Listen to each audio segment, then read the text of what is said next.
Good afternoon. Afternoon.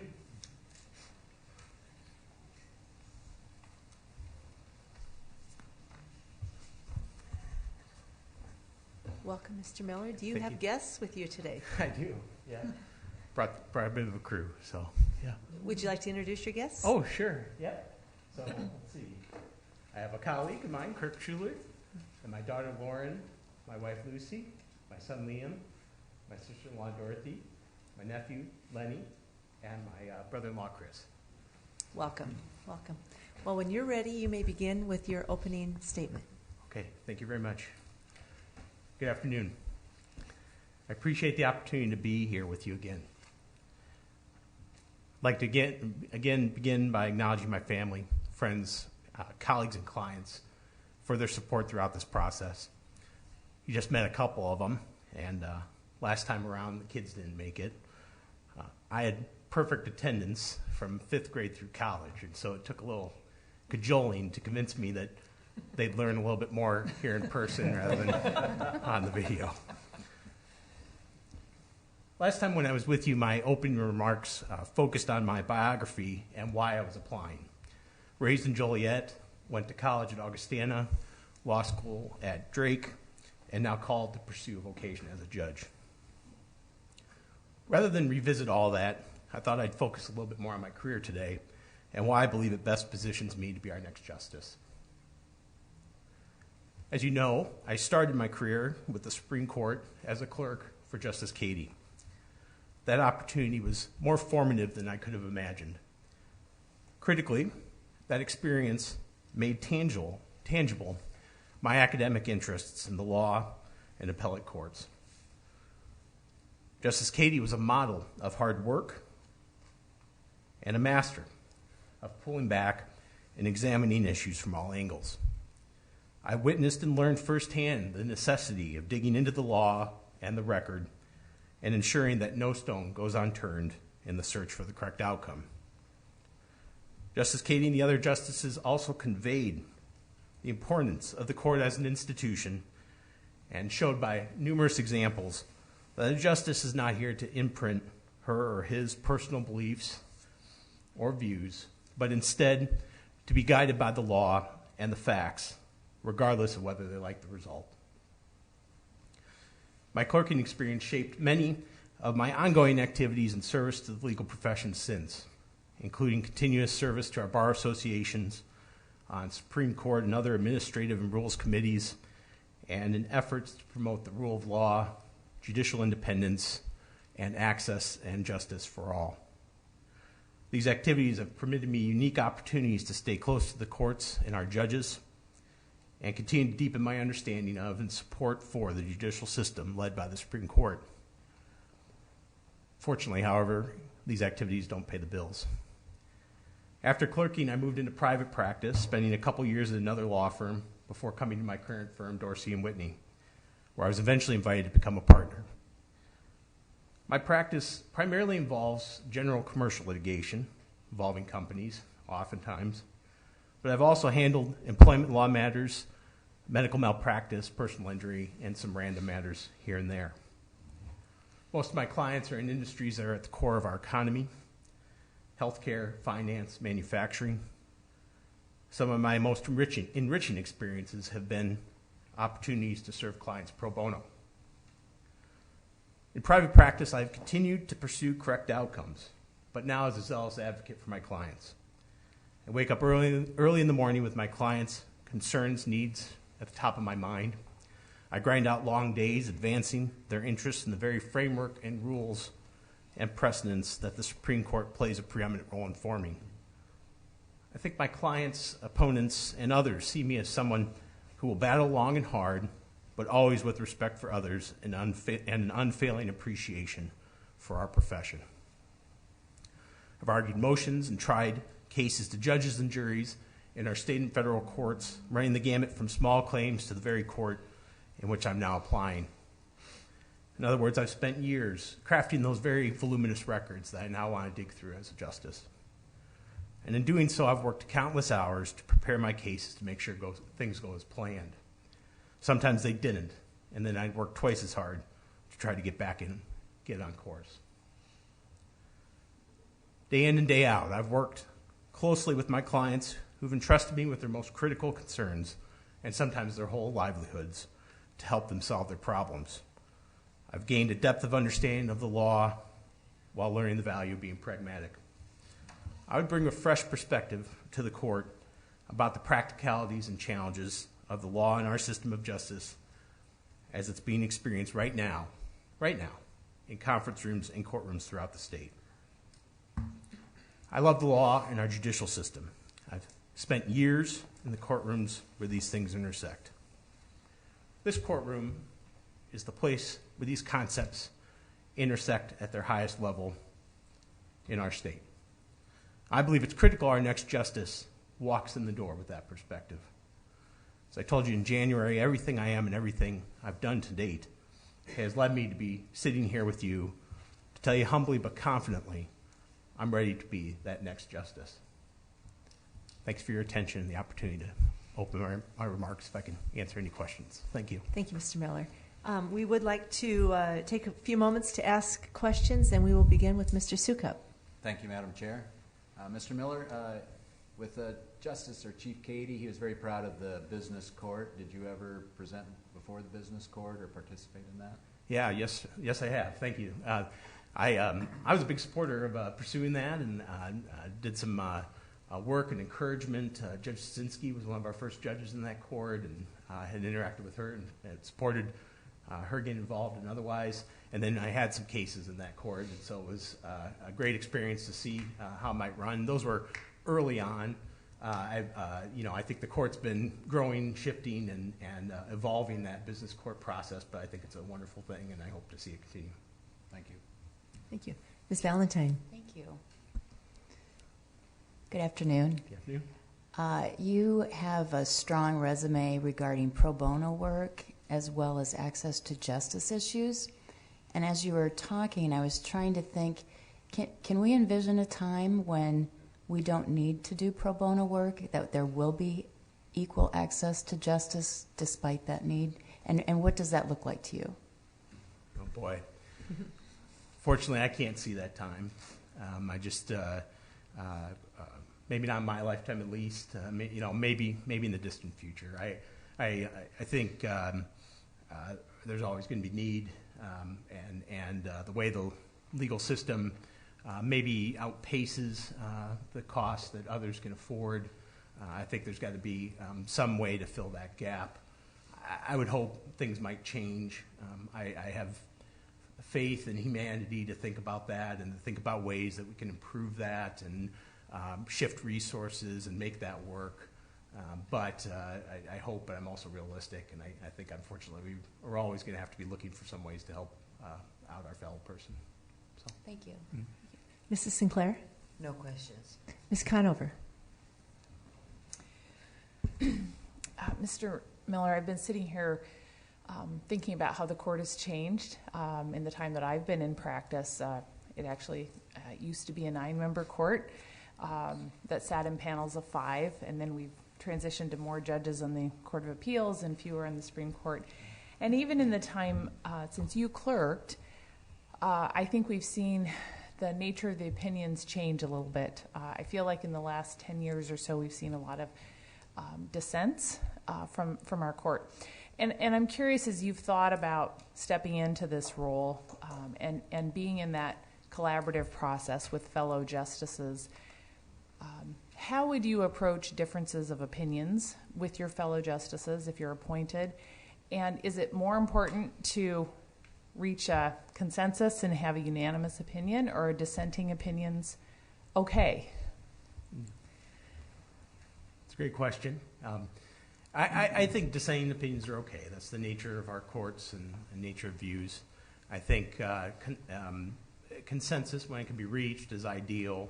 I think the court, as you say, in the past few years, maybe is a little bit more pitched, a little bit more in the opposite direction than a lot of us would like to see. And either due to personality mix, the issues, I don't know what it was. When I was clerking, it seemed like there was more consensus at hand.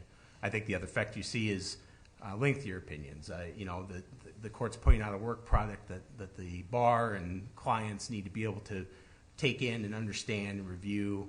I think if we have too much writing, we can kind of get away from that. So I don't think it's the nature of the beast that there's going to be dissents. I think that's all right. I think we need to approach things collaboratively to the extent we can, but then we should figure out where our differences are and maybe write in a focused way so that we can provide useful guidance or some indication of what the outstanding issues are. Thank you. Thank you. Mr. Berger. Mr. Goodman.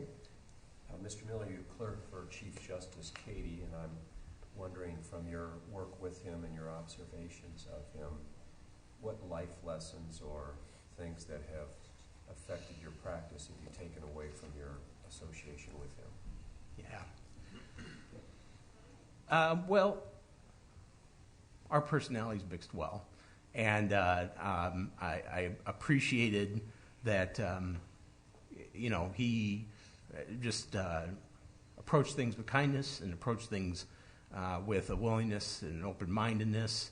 I was a little bit concerned coming out of law school that things were a lot sharper, a little bit more stereotypical along the lines of a John Grisham novel or something like that. And, to see decency and care that he constantly displayed, those were impactful. And then, I really appreciated the loving care he had for things outside of the courtroom. His family, first and foremost, his community, others in the broader community. Those were very impactful, and it was excellent, just fantastic to know an example of a lawyer who was doing the most important work, working so very hard, but didn't lose track of those things. And I've tried to keep that, too. Thank you. Mr. Bloom. Well, this is going to come from right field, but how do you measure productivity and quality in a law firm, and how would you measure it if you were on the Supreme Court of Iowa? Oh, man. I'd be a rich man if I could tell you that on the law firm end. I think I'm in a lifestyle of billing hours and the like, and I think there's that aspect, but then there's also the ability to track and watch those things, look at things that get repeated, and whether it be a subject matter or a issue, how much time you've spent, who's spent that time, who's worked on that, to identify areas where maybe somebody with a different purpose or a better expertise can be pushed to that. So I think that in our firm, one of the things we work on is looking for those opportunities where we can ensure the right person is fit with the right activity. I think that's something that a court could be doing as well. That immediately comes to mind. Okay, thank you. Mr. Bevel. No questions. Ms. Law. No questions. Mr. Spies. Thank you. Hi, Mr. Miller. Hi. You certainly have a diverse professional experience, and I know in speaking with you and some of your interests that you also have a great intellectual curiosity. And how do you see that finding root in the role of a Supreme Court justice?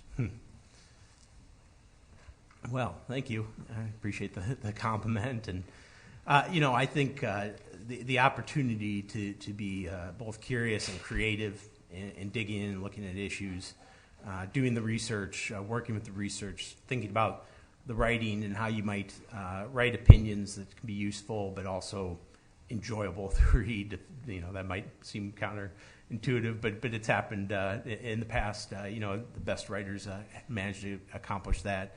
So I think having the opportunity and the ability to dig in, spend time, see where the law leads me, where the facts lead, I think that would be something where I'd pursue that with relish.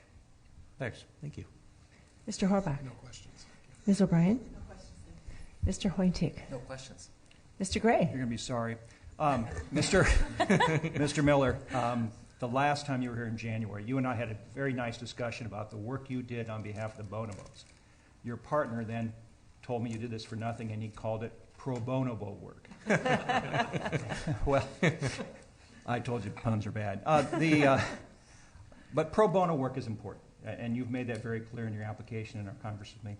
Can you tell us why it's so important for good lawyers to do work for nothing for other people or other companies or other groups? Yeah, well, absolutely. I mean, there's a need, and there's a need for attention of lawyers and good lawyers to pay attention to these issues that sometimes don't make it up to the paying client level. I mean, that goes unfulfilled otherwise, and it's